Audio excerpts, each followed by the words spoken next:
बिस्मिल्लाहिर्रहमानिर्रहीम। अस्सलामु अलैकुम वरहमतुल्लाहि वबरकातुहू। आबिद राजा चैनल की तरफ से आज मैं अपने दोस्तों को तौबा के बारे में बताऊंगा कि इसका कितना ज़्यादा फ़ायदा है और कुरान पाक में अल्लाह ताला तौबा के बारे में क्या फरमा रहे हैं। उससे पहले मैं अपने तमाम दोस्तों से गुजारिश करूंगा कि अगर अभी तक आपने मेरे चैनल आबिद राजा को सब्सक्राइब नहीं किया तो ज़रूर कर लें ताकि डेली आप तक अच्छी अच्छी वीडियो पहुँच सकें।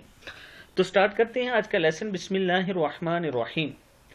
कुरान मजीद के 19वें पारे में सूरह फुरकान के 6ठे रुकू में अल्लाह ताला इरशाद फरमाते हैं, इल्ला मन ताबा व आमना व अमिला अमलन सालिहन फउलाइका युबद्दिलुल्लाहु सय्यिआतिहिम हसनात व कानल्लाहु गफूरर रहीमा। इसका तर्जमा है, सिवाय इन लोगों के जो तौबा करें और ईमान लाएं और नेक काम करें, ऐसे लोगों के गुनाहों को अल्लाह ताला नेकियों से बदल देते हैं।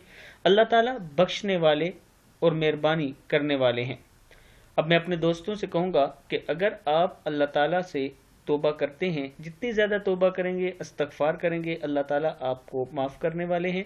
इस कुरान पाक की साइट में भी आप देख सकते हैं, सिवाय इन लोगों के जो तौबा करें और ईमान लाएं और नेक काम करें, ऐसे लोगों के गुनाहों को अल्लाह ताला नेकियों से बदल देते हैं। अल्लाह ताला बख्शने वाले और मेहरबानी करने वाले हैं। सदक़ल्लाहुल अज़ीम। तो दोस्तों से कहूँगा कि हमेशा तौबा इस्तग़फ़ार करते रहें और इस वीडियो को आगे ज़रूर शेयर करें। अस्सलामु अलैकुम वरहमतुल्लाहि वबरकातुहू।